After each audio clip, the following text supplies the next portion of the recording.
Combien de personnes travaillent mais n'arrivent même pas à économiser? Nous sommes en Europe. Allez voir dans des comptes en banque, on est toujours en moins, en rouge, on est toujours endetté. Donc les gens ne vivent pas en Europe, ils survivent. On survit. Mais il y a des clauses à respecter pour avoir accès à la richesse. D'ailleurs, la richesse n'est pas chrétienne. Oh, c'est fort. Je sais que c'est choquant. Il y a des musulmans riches, il y a des occultistes riches, il y a des non-croyants au christianisme très riches. On ne se marie pas pour faire des photos. Le mariage, c'est un engagement vraiment important. Moi, je conseille aux gens de se marier tard mais bien que de se marier tôt et après de divorcer après. Bonjour, bonsoir et bienvenue à ce premier épisode de Orsicha. Orsicha, c'est un nouveau podcast basé sur plusieurs sujets, plusieurs types de réflexions variées.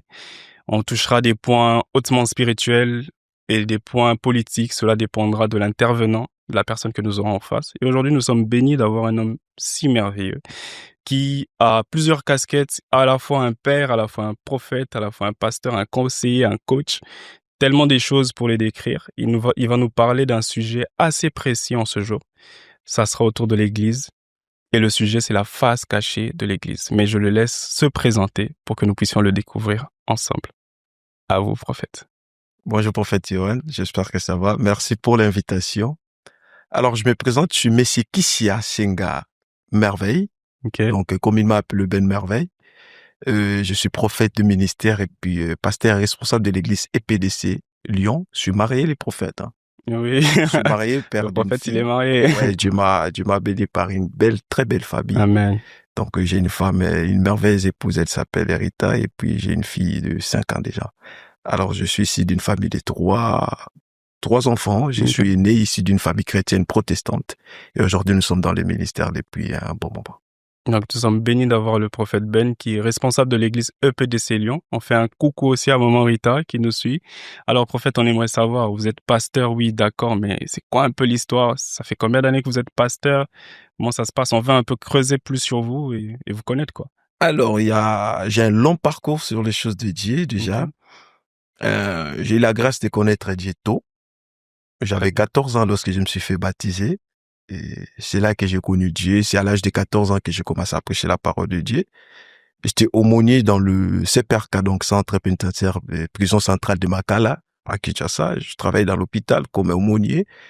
Et on prêchait l'évangile comme un gagnard d'âme, comme tout le monde. On faisait des porte-à-porte. J'ai un long parcours. Mais tout au long de mon parcours, Dieu m'a appelé dans le ministère. Donc voilà, ça fait 10 ans que je suis dans l'exercice ministériel consacré. Bravo. Donc je viens de totaliser 10 ans le 20 septembre passé. Ah, on doit dire quoi? Joyeux anniversaire ou... Ça fait 10 ans, ok. 10 ans déjà dans l'exercice ministériel. Alors, sur la vie chrétienne, ça fait 24 ans déjà que je suis dans la vie chrétienne. Alors, est-ce que c'est facile d'être chrétien pendant autant de temps? Est-ce qu'il y a des hauts et des bas? On aimerait savoir un peu. Alors, c'est pas facile, je vais dire, c'est pas facile parce que je suis parmi les gens qui diront que Dieu nous a tout pris. Dieu m'a pris ma jeunesse, donc voilà. J'avais 14 ans, j'ai pas jugé ma jeunesse et puis voilà. C'est pas facile, c'est difficile parce que il y avait des moments, t'as des envies, t'as besoin de faire des choses selon toi comme jeune, mais il y avait toujours des interdictions, il y avait des choses, il faut respecter. Franchement, c'est pas facile, c'est difficile, mais grâce à Dieu, nous sommes là et nous continuons toujours notre parcours. Mais est-ce que c'est un regret de donner toute sa vie à servir Dieu? Est-ce que c'est bénéfique? Alors, je peux dire, c'est pas vraiment un regret. Ouais. Et aujourd'hui, je suis vraiment content. Je suis l'homme erré. Ah ouais. Je peux dire l'homme erré de la terre d'avoir connu ce Dieu tôt. Ah oui, très bien. Parce que ça m'a préservé dans beaucoup de choses et que beaucoup de jeunes aujourd'hui trébuchent, mais nous, on a eu cette grâce et cette préserve. C'est possible d'avoir un exemple de ce que vous avez été préservé et tout? Alors, j'ai été préservé dans beaucoup de choses déjà.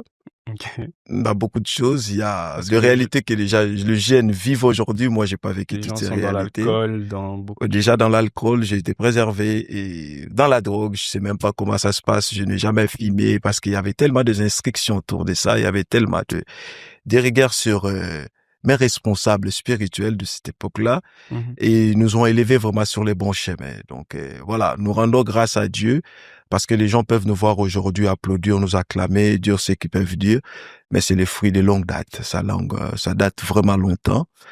Et il y a eu beaucoup de sacrifices, donc entre autres, je n'ai sacrifié des gens qui ne connaissaient pas de boîte de nuit. Donc, je fais partie de ces gens-là. Ah, le prophète n'a jamais été en boîte. Je n'ai jamais été en boîte de nuit, donc Ok. je connais pas tout ce que les gens peuvent faire aujourd'hui. Bon, certes, je connais beaucoup de choses parce que j'ai fait aussi beaucoup de choses, mais tout ce qui était à l'encontre de ma confession religieuse, franchement, j'étais vraiment préservé. Nous, on voit les résultats aujourd'hui, ça a été bénéfique. On est béni à l'église tous les dimanches par le résultat de votre parcours.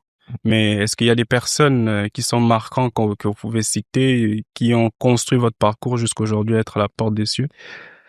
Alors, déjà, je rends grâce à Dieu pour la vie de mon père spirituel, le prophète Joël Francis Tatou, que je salue en passant. Ouais. Bonjour prophète. Donc, c'est un homme de Dieu que Dieu a placé sur mon chemin, qui Yeah. m'a beaucoup béni depuis les années. J'étais encore plus jeune que ce que, trop jeune, lorsque Mhm. je recevais ces bénédictions, même en distance. Et aujourd'hui, Dieu a fait grâce que je sois vraiment à côté de lui. Je bénis Dieu. Alors, il y a beaucoup des hommes de Dieu aussi qui ont contribué sur nous, les stars de pasteur Espérance Mbakadi. Mhm. Déjà, à votre information, je suis ici de la communauté aussi de Mangembo. Donc, c'est là que je me suis fait baptiser. Et j'ai été élevé là-bas comme un enfant de la maison aussi. Et elle se situe où, l'église Mangembo? Alors, Mangembo, c'est à Kinshasa. Aujourd'hui, c'est un peu plus dans beaucoup de pays. Ok. Donc, en France, il y en a. À Lyon, je crois, il y a aussi une extension. En Londres, au Canada et un peu partout. Ah, d'accord. Mais au niveau revenons un peu autour du prophète Joël, vous êtes pasteur il y a d'autres extensions, comment ça se passe? C'est pas Ah, un peu difficile de gérer? Église, famille, tout ça? Alors, ce J'aimerais qui est savoir un peu. sûr, c'est vraiment difficile parce on n'a que 24 heures dans la journée. Donc, Ok. dans tes 24 heures, tu dois te partager pour l'église, pour ta famille. Et si tu travailles dans le séculier, il faut aussi donner le temps pour ce que tu fais. Donc, ça n'a jamais été facile. Si je dis c'est facile, là, je vais vous vendre des illusions, mais c'est difficile. Ah oui, on y reviendra. Sauf qu'aujourd'hui, je suis pas dans la casquette du prophète, je suis D'accord. dans la casquette du public. Alors, D'accord. on a des questions, prophète. D'accord. Je suis là pour répondre à cette question. On a des questions. J'ai une liste des questions et les gens m'ont écrit, non, il faut poser ces questions, on a besoin de réponses. Et je pense que vous êtes le canal aujourd'hui par lequel nous allons recevoir cette bénédiction. Je le crois aussi par la grâce de Dieu et Amen. par l'aide du Saint-Esprit, on peut être une bénédiction pour ces peuples. Amen. Alors, on a quelques questions. On aimerait lancer la première question sur ces réalités qui se cachent derrière l'Église, que les pasteurs n'arrivent pas à dire, que les gens constatent. Et des fois, ça crée des sujets de polémique. On va prendre un sujet, l'offrande et la dîme. D'accord. Hein? Qu'est-ce que vous pouvez nous dire par rapport à ça? Si déjà 1000 euros, c'est 10 personnes qui donnent 100 euros, qu'est-ce que vous pouvez nous dire par rapport à ça? Comment ça se passe? C'est quoi un peu, qu'est-ce que la Bible dit par rapport à votre parcours, votre expérience? Comment vous pouvez nous expliquer ça? Alors, Dieu déjà depuis la nuit du temps, c'est quelqu'un qui fonctionne avec des offrandes. Ce n'est pas qu'avec nous que Dieu va arrêter les offrandes. Mhm. Parce que dans le principe spirituel, l'offrande occupe vraiment une place très, très, très importante. Alors, quand Dieu nous demande une offrande, c'est pas que Dieu a besoin de notre argent, mais Dieu veut juste conquérir nos cœurs. Ok. Parce Donc, que la Bible dit, tu ne serviras pas deux maîtres. oui, Donc, soit tu choisiras Dieu ou soit ta maman. mhm. Et il y a des gens où maman a déjà pris la place de Dieu dans leur vie. Ok. Et lorsque tu parles de 100 euros, directement, l'esprit des mamans s'oppose. Mhm. Alors, on peut dire, c'est de l'arnaque, tout ce qu'on peut dire, mais un homme spirituel vous dira, derrière ça, il y a un totem, il y a un esprit, il y a un Dieu qui se cache. Et ce Dieu-là a pris la place de Dieu que nous appelons éternel, Dieu Tout-Puissant. Ok. Mais est-ce que l'offrande, c'est seulement basé sur l'argent ou on peut donner tout type d'offrande? Je prends un exemple. Par exemple, je travaille dans une boulangerie. Est-ce que je peux ramener du pain comme offrande ou c'est seulement catégorisé en forme d'espèces ou par cartes?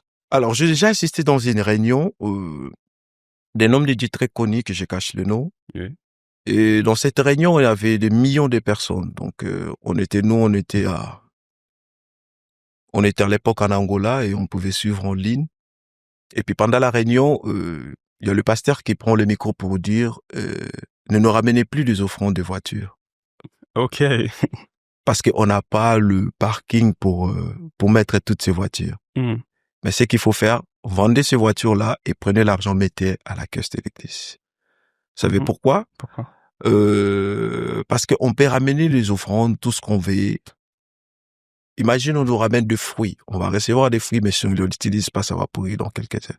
Mhm. C'est mieux de le vendre, les gens vont l'utiliser et l'argent, on peut mettre dans la caisse de l'église pour faire beaucoup de choses. Donc, si on comprend bien, peu importe comme l'exemple que vous avez donné, qui est très important sur les fruits, c'est mieux de le revendre et de le réutiliser en espèces parce que l'espèce, on peut faire Ouais. plusieurs choses avec. Ouais, par là, je voulais dire que Ouais. l'offrande peut être en nature, même en espèce. Ok. Mais Donc, c'est pas pourquoi nous voulons catégorisé. l'espèce? C'est juste pour garder, parce que l'espèce n'est pourrie difficilement. Ok. Mais la nature peut pourrir. Une voiture, on peut chercher, voilà, Mhm. le parking où vous allez garer la voiture.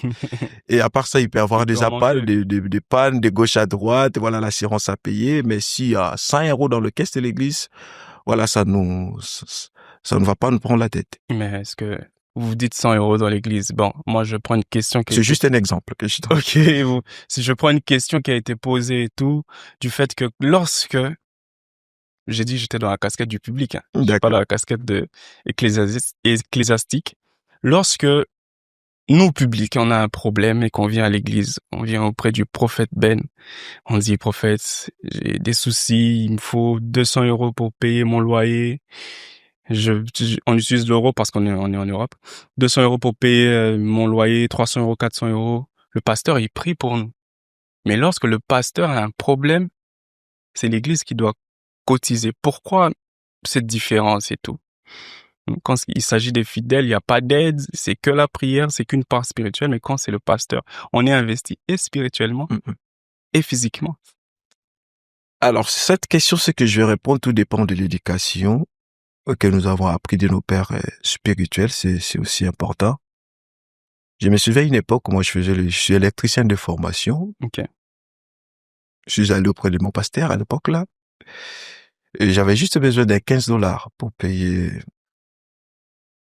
mes frais pour ma scolarité et tout consort. Et puis, le pasteur a prié pour moi, mais malheureusement, on m'a chassé de l'école. Oh là là.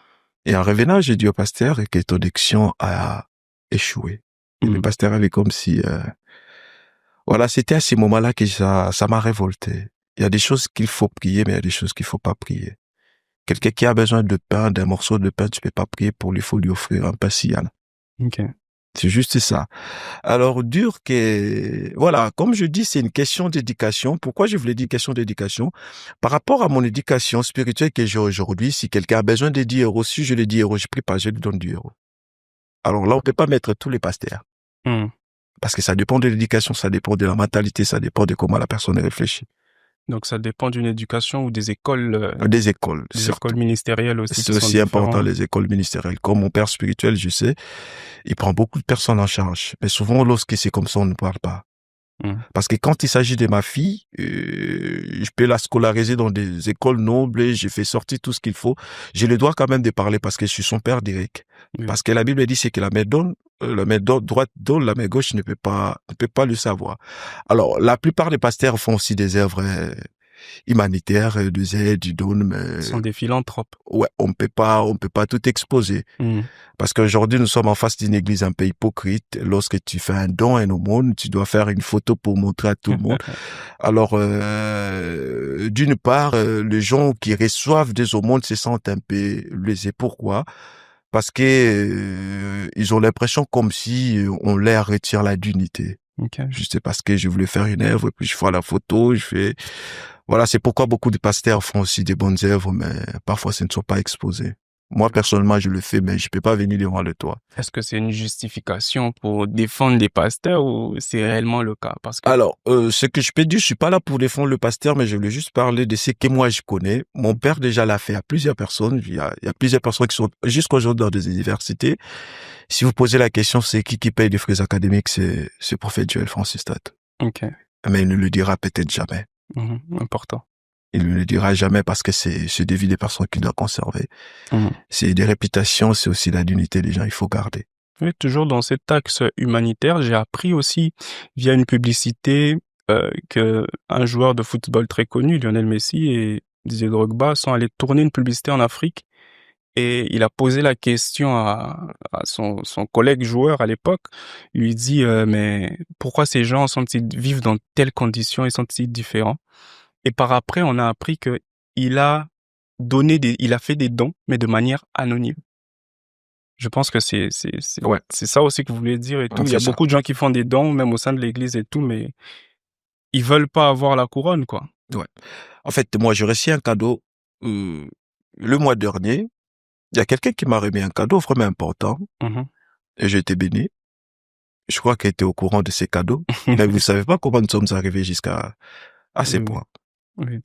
Et j'étais assis chez moi et Dieu m'a dit, cherche tel montant, donne à telle personne parce qu'il en a besoin. Mhm. Et quand j'ai appelé la personne, elle en avait vraiment besoin. Or, la personne avait quelque chose que moi je cherchais, je voulais avoir dans quelques jours. Mhm. Pendant qu'on parlait, j'ai dit, regarde ce que Dieu m'a dit et voilà. J'ai déjà préparé l'enveloppe depuis chez moi, je prends l'enveloppe et c'est pour toi. Et la personne elle était là, stupéfaite, me pose la question, mais pourquoi tu le fais? J'ai dit, garde ça, prends ça, mets ça dans ton sac, voilà. Et après, il m'a dit, prophète, j'ai quelque chose à te donner. Et je savais même pas. Et Mhm. c'est les cadeaux qu'il m'avait donné en retour, Waouh, que toi tu connais là. C'est un plus merveilleux, gros cadeau, qui valent plus que fois 100 de ce que je lui avais remis. merveilleux, merveilleux.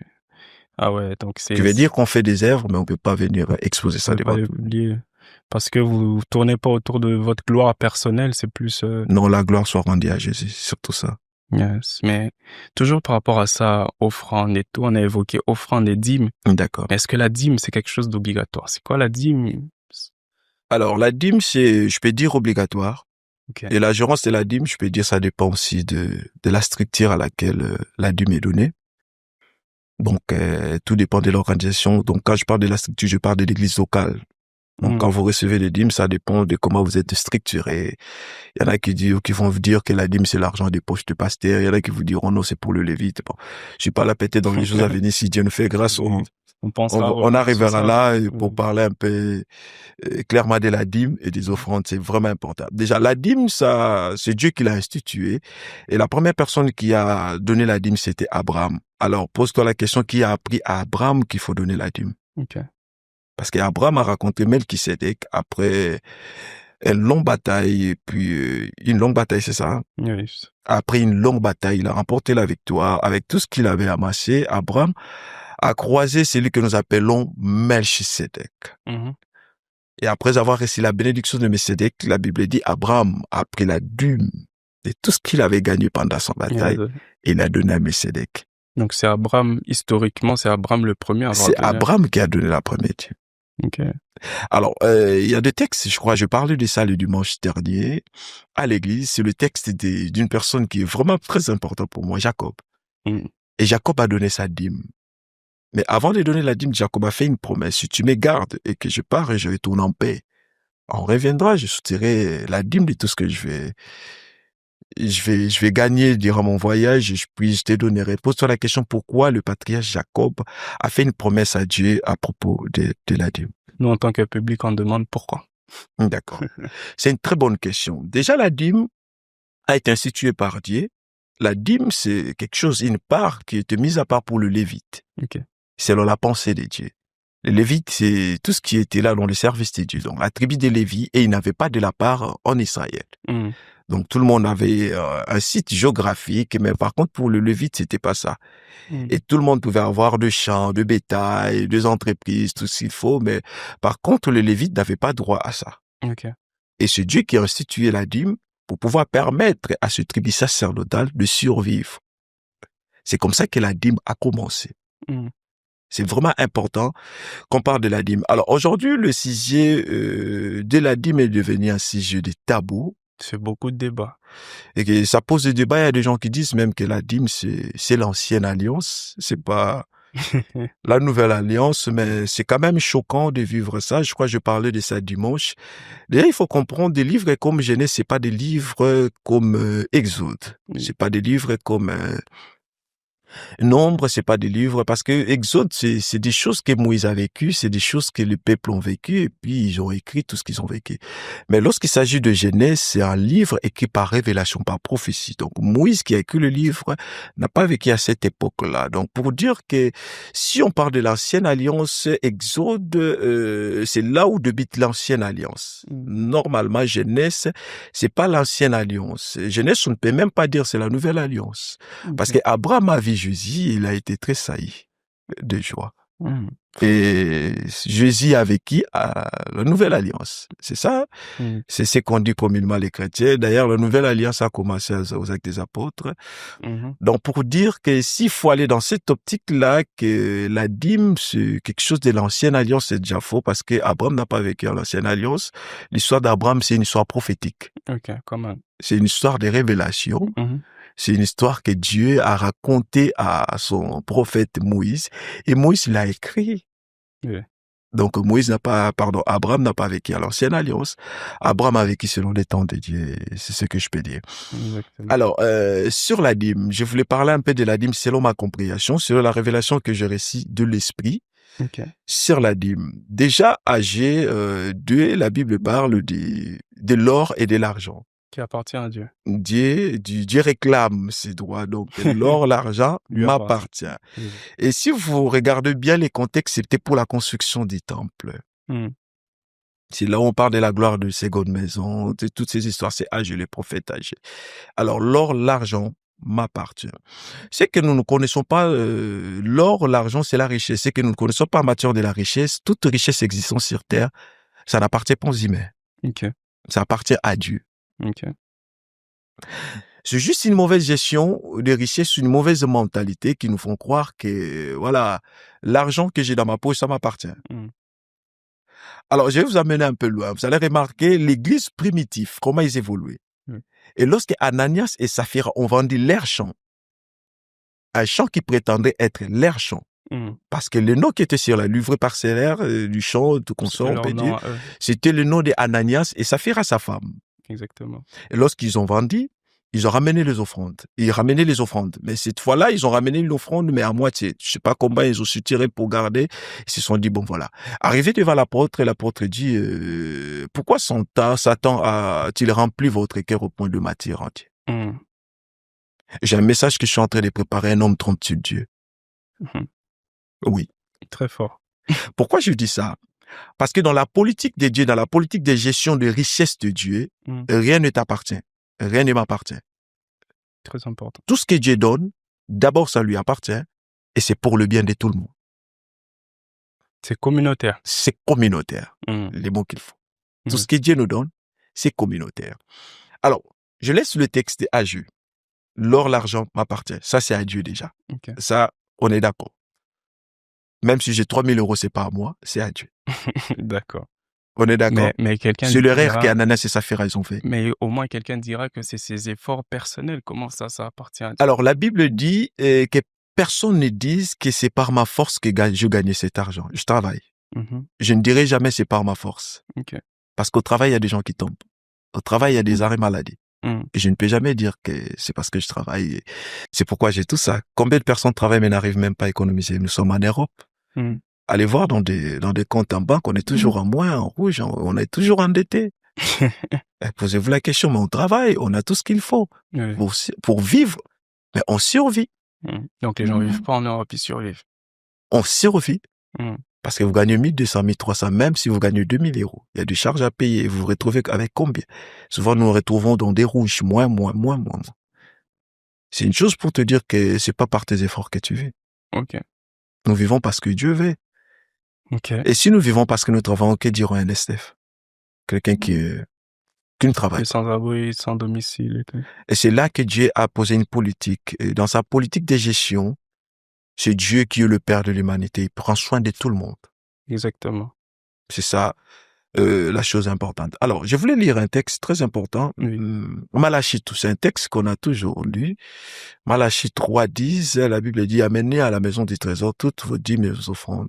Mais avant, Dieu dit, un homme trompe-t-il Dieu? Les gens se posent la question, mais à quoi entendons-nous vous tromper? Mhm. Pourquoi? Parce qu'on nous a appris que Dieu est omniscient. Mhm. Je sais que tu le sais, Oui, je le sais. que Dieu connaît tout, même ce qui est dans ton cœur, Dieu le sait. Oui. Dieu peut lire tout ce qui est. D'ailleurs, les prophètes qui opèrent dans la voie, ils s'appuient sur ça. Oui. Dieu est omniscient. Mhm. Alors, lorsqu'il dit, la Bible dit, on peut lire ça, si on peut lire. Je peux le prendre, Malachie 3. Malachie 3, on peut commencer à partir du verset 8. C'est mieux qu'on explique avec une écriture à la main. On veut pas des sous-entendus. Là, il faut pas. Malachie 3. On va décortiquer un thème, un mot très important, tromper. À partir du verset 10? 8. 8. Ok. Malachie 3, verset 8. Un homme trompe-t-il Dieu? Un homme trompe-t-il Dieu? Et lorsqu'on parle de la tromperie, on parle de l'infidélité. Come on. J'ai l'impression que vous voulez me ramener dans une casquette. Pour arriver dans l'infidélité, il faut qu'il y ait déjà une alliance. Il faut qu'il y ait déjà des clauses, des choses qu'on s'est dit avant. Comment nous allons marcher? Même en termes de mariage, lorsqu'on se marie, on met l'alliance, on dit pour la vie et pour le meilleur et le pire, comme on a toujours dit. Et les jours où vous allez me voir aller vers une autre fille, on dira, j'ai trompé ma femme. Je vais pas respecter les clauses d'alliance qu'on s'est dit ces jours-là. C'est l'infidélité. On sait que ça n'arrivera pas. Ouais, ça n'arrivera pas. C'est juste un exemple pour expliquer un peu les mots trompés. Un homme trompe-tu-le Dieu? Pourquoi Dieu utilise cette expression de tromperie? Un homme peut être infidèle à Dieu. Et les gens se posent la question, mais comment on peut te tromper? Parce que tu connais tout. Comment on peut te tromper? Toi, tu es omniprésent, tu es partout. Parce que l'homme peut tromper Dieu, oui. Et continue le texte, tu verras comment l'homme peut tromper. Ensuite, on dit, car vous me trompez, et vous dites, en quoi t'avons-nous trompé? À quoi t'avons-nous trompé? Parce que même pour eux, c'était un sujet d'étonnement. À quoi t'avons-nous trompé? Qu'est-ce qu'on a fait pour te tromper? Dans les dîmes et les offrandes. Et Dieu a répondu dans les dîmes et les offrandes. Pourquoi cette réponse? On peut s'arrêter là. Merci, prophète. Pourquoi cette réponse? Parce qu'il y avait déjà une clause. On s'est déjà dit des choses. Il y avait déjà une alliance entre moi et vous. Comme je suis le père de l'humanité, j'ai déjà établi une politique de gestion de la richesse de la terre. Universelle. C'est pourquoi vous allez remarquer des pays comme les États-Unis d'Amérique, ce que je dis, je sais pas vraiment trop, mais c'est ce qu'on nous apprend que les États-Unis donnent sa dîme. Et vous allez remarquer, il y a des gens qui ne sont pas chrétiens, mais qui donnent leur dîme. Parce que la richesse, c'est vraiment un cercle très fermé. Beaucoup se disent, c'est riche, on peut te bénir, dire des bonnes choses sur toi, mais il y a des clauses à respecter pour avoir accès à la richesse. D'ailleurs, la richesse n'est pas chrétienne. C'est fort. Je sais que c'est choquant. Il y a des musulmans riches. C'est vrai. Il y a des occultistes riches. Il y a des non-croyants au christianisme très riches même. Mais c'est dû à quoi? Alors d'ailleurs, vous allez comprendre des gens comme je peux pas citer les noms de certaines personnes, mais on a des gens qui maltraitent des gens sur terre actuellement d'une manière ou d'une autre et qui nous imposent une vie selon eux, des gens que nous appelons de grandes puissances économiques actuellement. Qui sont extrêmement riches. Et lorsqu'on parle de leur fortune, on parle de milliards, on parle pas des millions. Et tu verras, il n'y a aucun nom d'un chrétien parmi ces gens. Mais pourquoi c'est dû à quoi? Parce que la richesse n'est pas chrétienne. Il y a des lois qui ont été établies dans la Bible pour les chrétiens, mais il y a des lois qui ont été établies pour l'humanité. Et tout celui qui respecte ces lois. Donc c'est des lois de la nature. C'est les lois de la nature. Donc si vous les respectez, comme vous voulez. Si vous les respectez, vous aurez accès à la grande richesse. Alors. Donc attendez, prophète. Moi, je me mets toujours dans la casquette du public. Ça sonne un peu. C'est dur à entendre. Je sais que c'est dur à digérer parce qu'il y a des moments il faut dire la vérité, il faut pas se voiler la voix. Donc on peut ne pas être chrétien, mais on peut être riche. Oui. Si on comprend bien. Oui. Donc la richesse ne dépend pas de l'appartenance à une religion. Ou quelque chose comme ça. Si on comprend bien. Si on comprend bien, c'est fou. Donc c'est basé sur des principes naturels. C'est basé sur des principes naturels. Donc des lois universelles. Celui qui ne travaille pas ne mange pas. Déjà, c'est la première des choses. Allez, vous allez remarquer une chose. Les gens que nous appelons communément des occultistes, des gens tout ce qu'on peut, on peut leur coller comme étiquette, c'est bon. Vous allez remarquer lorsqu'ils avancent, ils font des œuvres caritatives, ils font des œuvres humanitaires. Chose que beaucoup de chrétiens font pas. Vous voyez pourquoi ils font ça? Parce qu'ils ont compris que c'est le Père de l'humanité. J'ai beaucoup de versets dans ma tête qui sont en train. Je vais prendre un texte. On est là pour vous écouter. Il y a des textes, la Bible dit, celui qui donne aux pauvres prête à Dieu. Parce que Dieu, comme étant Père de l'humanité, Père responsable, il doit prendre soin de tout le monde. Exact. Que tout le monde doit trouver son pain tous les jours. C'est pourquoi même Jésus dit, quand vous allez prier, dit, donne-nous notre pain quotidien. Donc, tout le monde a un droit d'un pain quotidien venant de la part de Dieu. Oh, c'est fort, ça. Ben oui. Je peux dire, c'est une bénédiction universelle, donc. Ouais, c'est On y universel. a droit. Et Dieu, c'est un bon papa. Qu'on croit en Dieu ou pas, on a Ou droit à pas, ça. on a droit à manger parce que c'est Dieu qui t'a créé. C'est Dieu qui a permis que tu arrives à cet âge-là jusqu'à aujourd'hui. C'est Dieu qui a permis. Et comme un papa responsable, il doit prendre soin de toi. Alors, qu'est-ce que Dieu fait? Dieu a une politique. Il sait que sur terre, il y a des gens qui sont faibles. Sur terre, il y a des gens qui sont forts. Et Dieu passe par des gens forts pour toucher le cœur de ces gens forts pour aider d'autres personnes à survivre. C'est comme ça que la Bible dit, celui qui donne aux pauvres prête à Dieu. Quand je donne l'aumône à un pauvre, je permets à ces pauvres de trouver son pain quotidien que Dieu avait préparé pour lui. Et Dieu trouve à moi un canal par lequel il peut passer pour donner du pain à plusieurs pauvres. Ok. Mais sur le Alors, point... je reviens sur la dîme, ne nous perdons pas. On va revenir parce que c'est l'aumône. Oui. Parce qu'il y a des choses, j'ai prié pour une sœur, elle est actuellement en Suisse. Je crois que c'était vers les années 2020. Elle avait un problème elle n'arrivait pas à travailler. C'est quelqu'un qui a fait des longues études. C'est quelqu'un qui est il est vraiment intelligente. Elle est bon, je cache son origine. J'ai failli dire son origine, mais je cache quand même. On s'est croisés quelque part et puis on a fait le chant des numéros après, pendant Covid-19, on avait de prières, on priait. Et chaque fois qu'elle déposait son CV, elle ne trouvait pas du boulot. Et cette fois-là, on a dû prier. J'ai dit, bon, on va prier. On a commencé à prier. Et pendant qu'on priait, j'ai eu une révélation sur la serre. Et Dieu m'a donné un nom. J'ai dit, est-ce que tu connais telle personne? Elle a dit, ouais, c'était mon petit ami. J'ai dit, mais le gars est le millionnaire en Suisse. C'est quelqu'un qui a beaucoup d'argent. Et la sœur en question, ils aimaient des... Okay. Voilà, parce que, voilà, la Suisse, hein. On connaît la Suisse, non? Ils sont forts dans ça. Alors, le gars, c'était un millionnaire, et puis, ce qui choque, je lui ai dit, bon, ton problème a commencé là. Les jours où tu as accepté cette relation, regarde ça. Et pendant qu'on priait, elle a crié, j'ai envie de faire pipi. J'ai dit, va faire pipi, il y a quelque chose qui va se trouver. C'était en ligne comme ça, pendant Covid-19, c'était sur Skype. Elle a couru à sa toilette pour faire pipi, et puis après quelques jours, Dieu l'a fait grâce quand même, elle a trouvé du bureau, et cette fois-là, elle était directrice. Wow. Et la sœur m'appelle pour me dire, prophète, écoute, Dieu m'a béni, mais j'ai fait une promesse à Dieu, il a dit, je vais le donner ça aux pauvres. Ok. Je donne pas. Alors, il faut déjà savoir qu'il y a l'aumône, il y a la dîme, il y a tous ces... Voilà, la dîme n'est pas pour donner aux pauvres. Donc la dîme, c'est pas ce qu'on remet aux pauvres. Parce que ce que vous avez mentionné là, beaucoup de gens le disent. Ma dîme, je la donne aux pauvres et tout. Ouais, je voulais revenir, en fait, j'ai ouvert ces branches-là juste pour expliquer, parce que je parle aussi de l'aumône quand on donne. Voilà, pour mettre un peu de démarcation entre l'aumône et l'eau. Et la dîme, je reviens sur la dîme. Alors, Dieu, il parle de la dîme comme quelque chose de vraiment, vraiment vital, quelque chose de très important qu'on ne peut pas négliger. Mais malheureusement, aujourd'hui, le diable a détruit nos cœurs au point que déjà la dîme, on se dit c'est pour enrichir les pasteurs. C'est pas moi qui c'est pasteur qui a été enrichi par la dîme, déjà c'est compliqué. C'était une de nos questions aussi, est-ce que les pasteurs s'enrichissent par les offrandes de la dîme? C'est ça les problèmes, donc quand on est sur terrain, on sait ce qu'on traverse pendant le match de football, mais les supporters voyaient autre chose. Ouais. Les supporters, ils se disent, s'il a juste bougé son pied 30 centimètres à droite, il a le marqué. Mais la personne qui était, ça me fait je ris parce qu'il y a un joueur, c'est congolais, on lui pose la question, mais c'est quelqu'un de très proche qui m'a raconté cette histoire. Mais comment j'étais juste à côté du poteau, au lieu de tirer, t'es tombé. Il a dit, j'ai vu comme si quelqu'un m'a tiré derrière le maillot et puis je suis tombé. Ah ouais. J'ai perdu complètement l'équilibre. Vous voyez, sur les terrains, il y a autre chose, mais nous qui sommes sur le pourtour, classe économique, on regarde, on voit autre chose. Mais la personne qui est là, elle vit autre chose.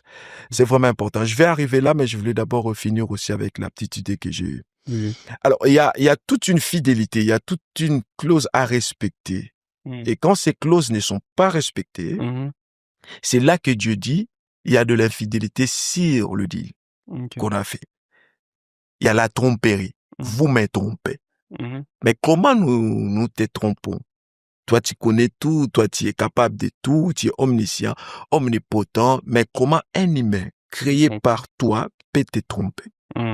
Parce que Dieu voulait juste te dire que vous ne respectez pas les clauses de l'alliance et la richesse sur terre. Ok. C'est pourquoi vous êtes frappés de la Indiction. malédiction. Parce que les gens ne respectent pas les clauses du contrat. Du contrat Les gens ne universel. respectent pas. En France, on paye des taxes. Mhm. Tout ce que tu achètes, il y a un TVA. Mhm. Je crois que c'est 25%. Mhm. Que tu veuilles ou pas, tu es obligé de payer. Exactement. De gré ou de force, tu es obligé de payer. Mhm. Et quand tu achètes une chose à 1 000 €, faut savoir déjà que les 25% ne t'appartient. De 1 000 €, ça part déjà pour les TVA. Ça va ailleurs.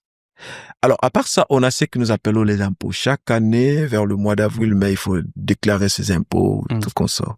Mais est-ce qu'on pourrait avoir juste un résumé de 30 secondes pour une bonne compréhension encore sur l'offrande et la dîme? Alors, là, j'ai beaucoup de choses à lire là-dessus. Non, juste 30 secondes. D'accord. Il faut passer à notre Alors, je vais faire un petit résumé. La dîme, c'est institué par Dieu.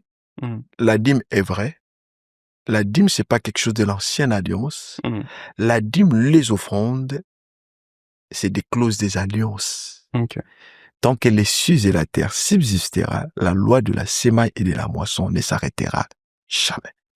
Si l'offrande, la dîme s'arrête, c'est que nous arrêtons d'émerger, nous arrêtons de servir, de vivre. Et là, nous commençons à survivre. Ok. Et nous serons sous la malédiction. Eh ben, très bien. Je pense que on a eu notre réponse. Moi et tout le public que je représente, on a eu notre réponse. Ah ben, gloire à Dieu. On aimerait creuser un peu plus encore sur les souffrances ministérielles. On a parlé de votre parcours. Vous êtes pasteur. Vous êtes d'origine congolaise, à ce que j'ai compris. Mais pour nous jeunes, comme moi, je me prends comme exemple, je reviens dans ma casquette de prophète. C'est quoi les conseils que vous pouvez nous donner? Des réalités que nous, on n'a pas encore vécues. Aujourd'hui, on veut tous se démarquer sur la chair. Moi, personnellement, à moins que Dieu me convainque du contraire, j'ai compris que ma place, c'était pas forcément sur une chair. On est là, face à ce podcast, c'est un moyen de parler aussi, mais qu'est-ce qu'on peut savoir? Venant d'un aîné, avec 10 ans de parcours, quand même, c'est respectable.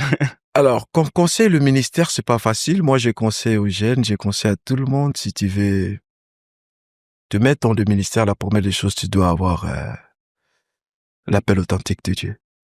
C'est important. Je me pose la question, comment les gens font pour s'autoproclamer pasteur pendant qu'ils n'ont pas l'appel de Dieu?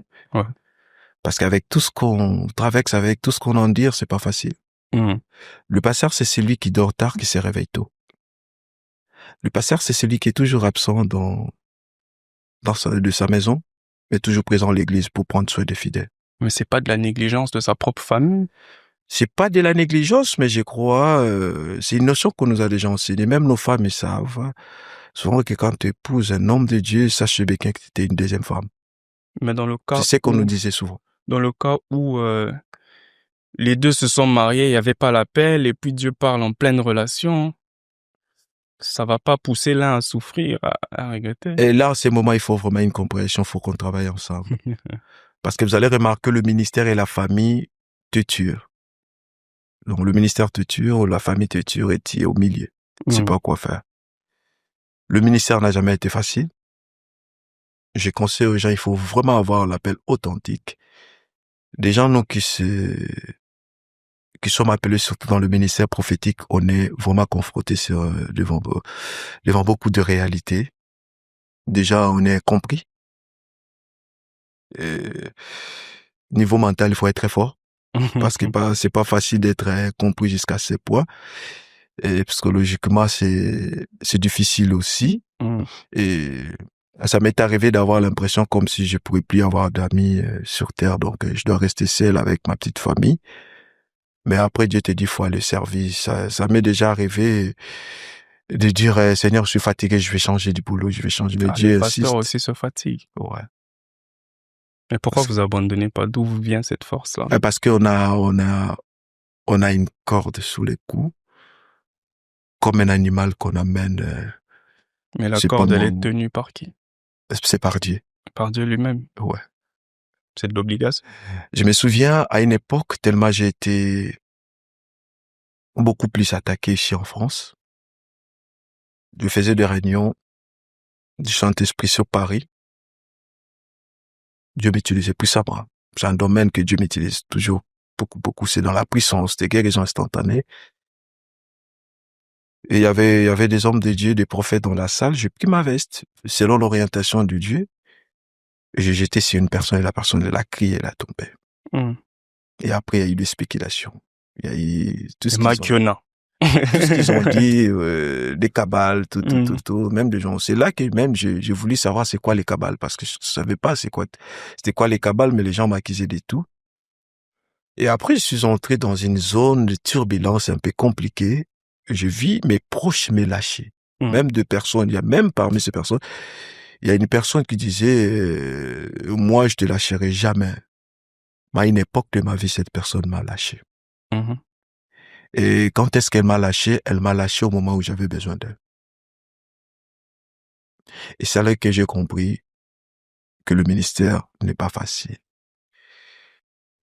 Et je suis entré dans une zone de turbulence qui fait que j'ai eu beaucoup de temps, je ne servais plus dans le ministère. J'étais là, je partais tous les jours à l'église, mais lorsqu'il s'agit de l'exercice ministériel, je ne voulais pas parce que je disais c'est trop dur, c'est trop difficile, et voilà ceci, voilà cela rejeté, incompris.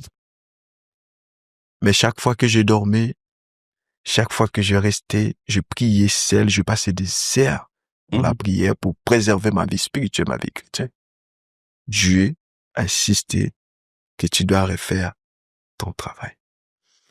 Et un jour, Dieu me dit ouvertement, j'ai investi beaucoup de choses en toi. Si tu insistes de rester là où tu veux, je vais prendre tout ce qui est à toi et je vais donner ça à quelqu'un d'autre. C'est ces jours-là que ma femme m'a tiré les oreilles. Maman Rita. Maman Rita, il faut toujours être bien accompagné. Notre maman Rita. Elle m'a tiré les oreilles, elle a dit, il faut faire attention. Quand il s'agit de du joug des dieux, tu risques de perdre même ta vie. Et c'est là que je me suis rendu compte que je dois revenir sur la raison.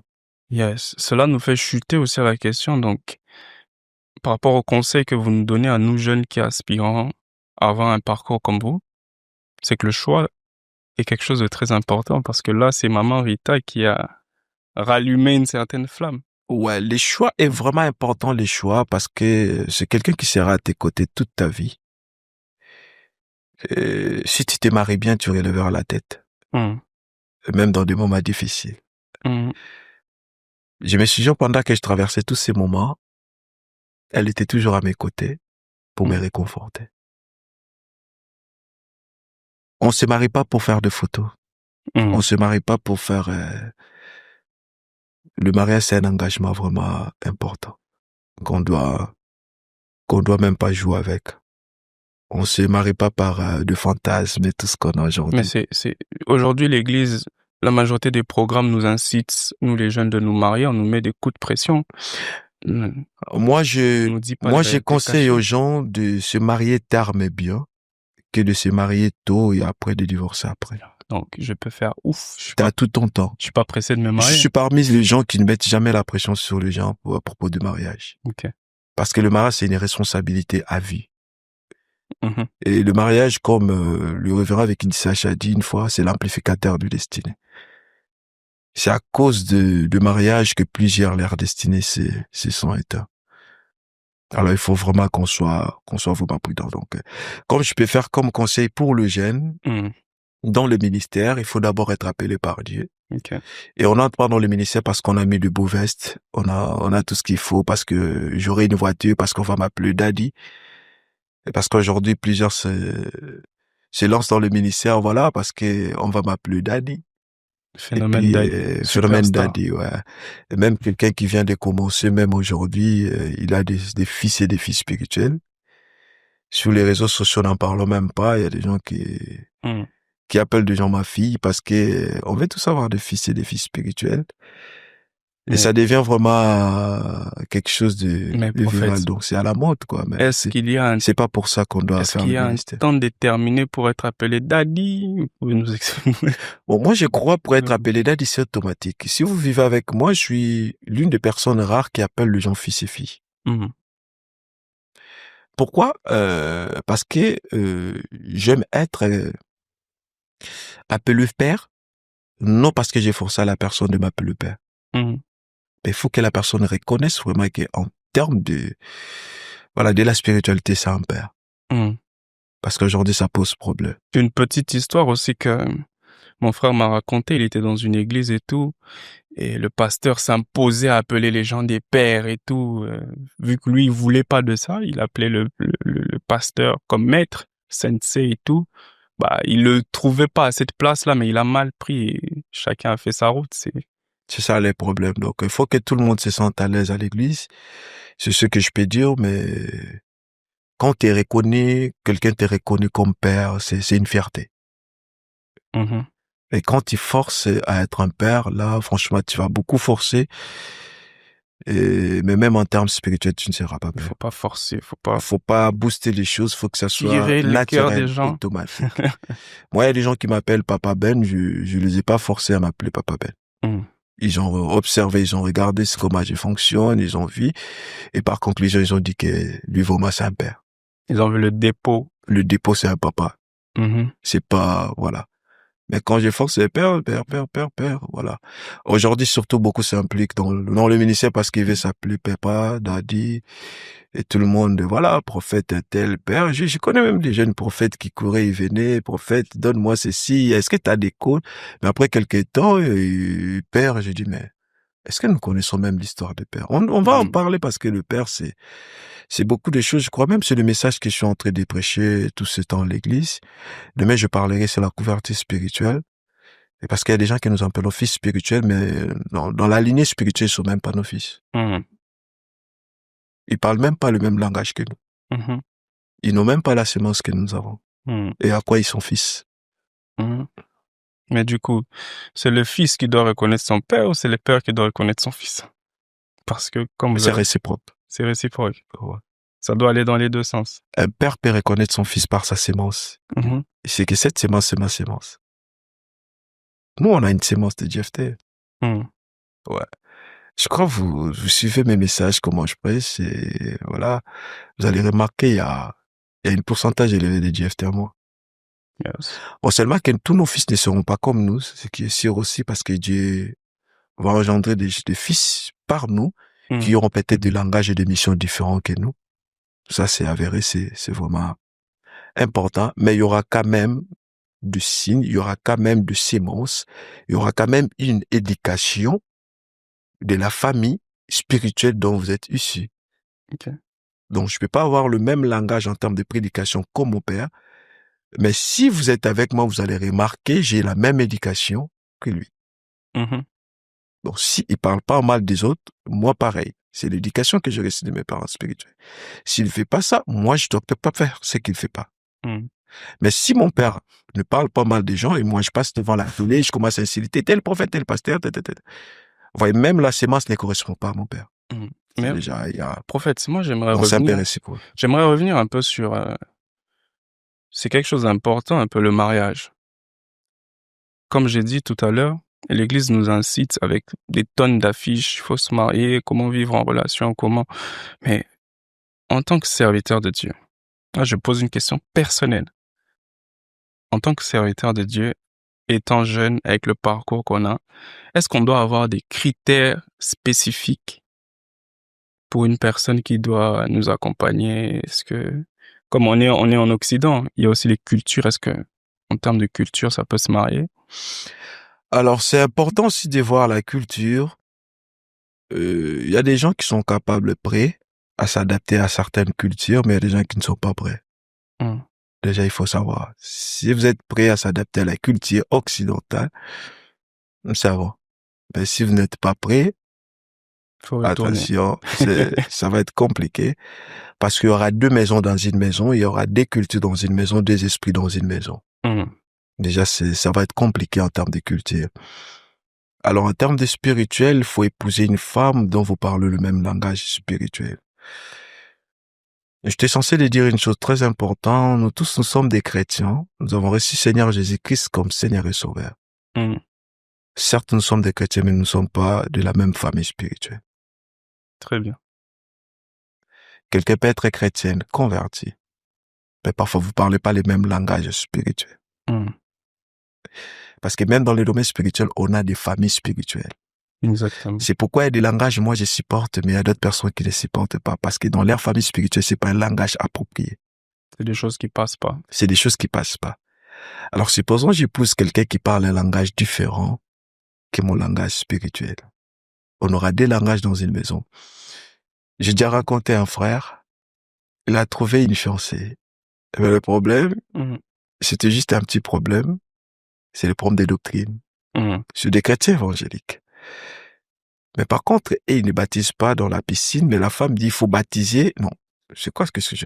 La femme disait le baptême doit se passer à la rivière. L'eau qui coule. Mais l'homme dit même dans une piscine, on peut baptiser.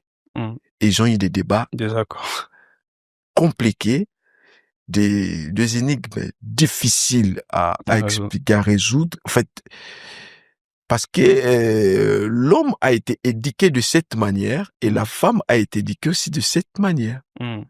Et les deux n'arrivent pas à cohabiter ensemble. Donc c'est quelque chose qu'on doit veiller sur ça aussi. On doit veiller sur ça. Certes, on parle le même langage, mais c'est conseillé de marier quelqu'un de ton église. Quelqu'un avec qui, ça, je vous donne un conseil, vous écoutez la même chose, vous croyez aux mêmes choses. Déjà, en termes de doctrine, ça vous mettra pas dans des confusions inutiles, Donc, exemple, si, par exemple, je suis de EPDC, donc il faut forcément épouser quelqu'un de... Pas forcément, mais c'est juste un conseil que je fais. Parce que ça peut être une réponse piège. Si j'ai une personne d'une autre extension, par exemple, est-ce que... Alors, il faut rassurer toi. Il faut vraiment te rassurer que vous parlez le même langage avec l'église en question. Parce qu'il y a des églises, nous acceptons la délivrance, mais il y a des églises qui refusent la délivrance. Les combats spirituels aussi. Les combats spirituels. Ça, c'est vrai. La Trinité. La Trinité. Il y a beaucoup de débats autour de ces choses-là. Il y a des gens qui croient à la délivrance. Il y a même des gens qui disent, mais je connais une église. Je crois que je vais chuter par là pour le mariage. Je connais une église. Le pasteur parle souvent. Jésus nous a sauvés. On peut plus parler des démons. Mais dans cette église, moi, je connais des gens qui ont des problèmes spirituels. Fort. Je connais des églises où les pasteurs s'opposent sur certaines choses que les autres font. Mais dans ces églises-là, il y a des Joseph d'Arimathée qui viennent l'année pour apprendre des choses. Alors, quelqu'un qui s'oppose parfois à la délivrance, qui dit un langage, comme quoi que si vous êtes sauvé, vous pouvez pas avoir de démon. Et nous qui disent, malgré que vous êtes sauvé, il y a toujours des esprits, il y a toujours des... Vous voyez, on a deux langages. Alors, un frère d'une église qu'on doit chasser le démon se retrouve avec une sœur d'une église que lorsque je suis en Christ, tous les démons sont passés, se retrouve dans une maison. Alors, les frères, quant à sa spiritualité, ils voient un blocage au niveau de la sœur. Mais le frère, il est incapable d'intervenir parce que dans la sœur, il y a une sémence qui s'oppose à ce que l'homme a. Et ça pose un problème. Je connais des couples comme ça qui souffrent. Des problèmes même de deux enfants. J'ai traité des cas comme ça. Je connais un cas, je dis à ce pasteur, si j'ai pris pour ta femme, Dieu va le faire grâce, elle va concevoir. Ça fait presque 10 ans. De mariage jusqu'à aujourd'hui, n'ont pas d'enfant. Je crois que tu connais déjà, on a des témoignages, on a prié pour les gens pendant A6, et après quelques semaines, Dieu les a donné des enfants. Exactement. Parce que dans la spiritualité, il y a des choses comme ça. Il faut booster. Le prophète, ça rend pas le choix compliqué de... Je souhaite que ça rend les choix compliqués, que tu prennes le temps, que d'aller vite pour aller nulle part. Pas seulement pour moi, hein, pour ceux qui nous écoutent aussi. Pour tout le monde qui m'écoute, je souhaite que tu attends jusqu'à 40 ans. Quelque chose de compliqué, mais qui va assurer ton avenir, que quelque chose de vite qui sera une bénédiction et qui ne sera pas vraiment, qui ne t'amènera nulle part. Donc le mariage, c'est pas quelque chose de pressé. Alors moi, je peux dire là, je suis le dernier à épouser, à me marier. Quant à mon entourage, à une époque de ma vie, il y a eu des gens qui parlaient en mal de moi. Mes amis qui disaient, lui n'arrive pas à épouser parce qu'il y avait des problèmes spirituels. Ils ont dit ça. Mais par contre, c'est des gens que je connais personnellement qui ont des problèmes graves spirituels. Et eux-mêmes, ils savent que je connais beaucoup de choses sur eux. Mais ils ont eu quand même de l'avance. 10 ans de mariage, 15 ans de mariage, ils se disaient des choses sur moi. J'ai dit, bon, chaque fois que j'essayais de faire un mouvement, Dieu me disait, attention, toi, tu peux pas faire comme n'importe qui. Et ma femme, c'est Dieu qui m'a parlé audiblement. Regarde ta femme. Et je peux vous dire que... Donc Dieu parle aussi pour les choix. Et Dieu parle. Ah, mais si Dieu n'a rien dit. Si Dieu n'a rien dit. Parce que là, ça devient un débat. Alors, énorme. pour arriver là, il faut déjà mettre tout de côté. Il faut mettre le sentiment, les émotions de côté. J'ai vécu longtemps sans avoir une copine. Ok. Je reçus des sollicitations de gauche-droite, mais je n'ai jamais eu de copine. J'ai vidé mon cerveau. J'ai pas eu des fantasmes dans ma tête. Et j'ai prié Dieu pendant longtemps. Mais, prophète, excuse-moi de t'interrompre. Je prends un cas qui m'est arrivé personnellement. 4 sœurs me disent que Dieu les a parlé, que c'est moi l'homme de leur vie. Que Dieu est devenu polygame, c'est là. Dieu autorise la polygamie. Ça m'est arrivé aussi 5 filles à la même époque. Dieu m'a dit. Vous savez que même ma femme, Dieu l'avait parlé déjà il y a longtemps. Mais vu mon expression dure sur ce domaine de mariage, elle n'arrivait pas à m'exposer. C'est après 4 ans que Dieu m'a parlé d'elle. Wow. Vous pouvez imaginer. Donc Dieu lui-même, il fait des passes. Dieu l'a parlé à 4 ans. On parlait, c'était une fille spirituelle que j'encadrais. Elle a eu beaucoup d'expériences spirituelles. Daddy. Ouais. Comment ça, une fille encore ma mari était une fille. C'est ma fille spirituelle. Elle a beaucoup d'expériences spirituelles qu'il a eues. En fait, c'est quelqu'un qui parlait déjà le même langage que moi. C'est pourquoi j'ai pas eu beaucoup de difficultés en termes de la spiritualité. C'est mon intercesseuse déjà. C'est quelqu'un qui prie beaucoup pour moi. Il y a des choses que moi, je ne voyais pas. C'est elle qui voyait ça. Donc, on peut piocher aussi parmi nos filles. On voit qui... C'est pas un péché. Mais il faut que ça soit juste sérieux, c'est tout. Okay. Et lorsque Dieu m'a parlé, c'est elle. Et j'ai fait ce qu'il devait faire pour être là où nous sommes aujourd'hui. Ok. Alors, pour chuter, j'ai une question qui nous vient de Kinshasa, de mon père biologique, mais l'homme par qui j'ai été consacré pour devenir prophète, le pasteur Jules Bongobé. Je le salue à passer, papa Jules. Salut, papa. Alors, il a une question par rapport aux épouses. Si la femme, voilà, l'épouse des pasteurs, comme Maman Rita, par exemple. On a beaucoup parlé de Maman Rita aujourd'hui. Ouais. Ah, c'est sa journée. Oui. Si la femme d'un pasteur crée un scandale dans l'église, et que dans cette église, le pasteur est déjà considéré comme étant tout puissant, personne n'a quelque chose à lui dire, personne ne peut le suspendre. Comment on va gérer ça au sein de... Alors, comme je peux dire, je peux pas parler pour tout le monde déjà. Je vais juste parler pour moi. Alors, il peut arriver un jour, la femme du pasteur commettre une erreur grave, je sais pas moi, faire un scandale. Mais quant à ma connaissance, il faut qu'il y ait une mesure de discipline. Ok. Une mesure de discipline, c'est important. Donc, on peut sanctionner aussi la femme. On peut sanctionner. Parce que déjà... Et on peut sanctionner aussi le pasteur en cas de faute grave. Mais pourquoi pas? Parce qu'aujourd'hui, j'étais le nom et je connais un homme de Dieu. Connu. C'est un de père. C'est un vieillard. À une époque, dans son ministère, il a fiancé 6 fois. Oh là. Il lui tentait. Ça ne marche pas. Ça ne marche pas. Et son père spirituel était d'une autre église. Il a quitté son église pour venir le suspendre dans son église. C'est faisable. Ah, en fait, ça rajoute une sous-question. Si le père spirituel n'est plus en vie. Il faut toujours avoir quelqu'un au-dessus de toi. Qui peut facilement te encadrer. Moi, j'ai un père. J'ai un père. Il faut se donner les droits d'avoir un père. Il faut se donner le droit de se faire tirer les oreilles, de se faire gronder par un père. Ça va t'aider dans beaucoup de choses.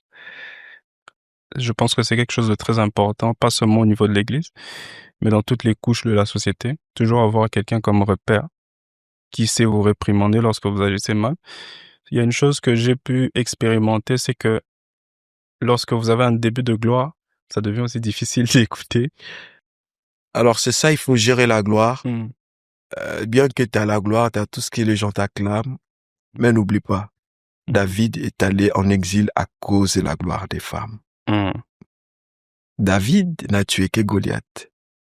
Mais lorsque la foule a commencé à clamer, ils ont parlé de 10 000.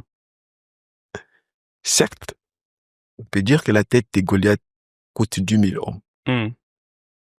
Mais à cause des acclamations de gloire, il se retrouve en exil. La gloire, c'est bien. Mais à des moments, il faut savoir s'agenouiller et attribuer la gloire à Dieu.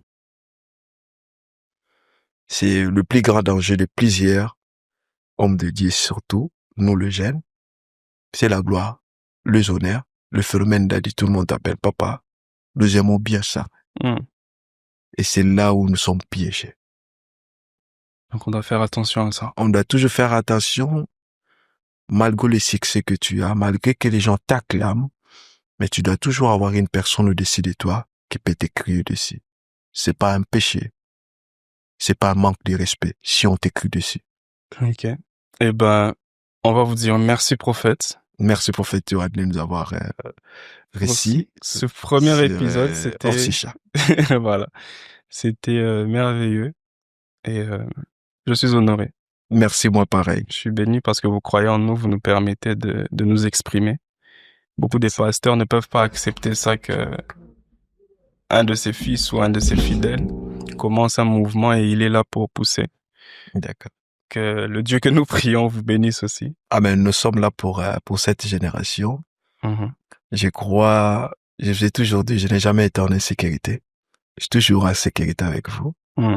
Donc, mon objectif, c'est de pousser tout le monde vers sa destinée. Amen. Donc, je rends grâce à Dieu pour cette réalisation et je prie que Dieu t'amène encore loin. I receive. Merci. Amen. Merci beaucoup. Alors, c'était ce premier épisode de Orsicha et nous vous revenons très bientôt. C'était TPH. À suivre.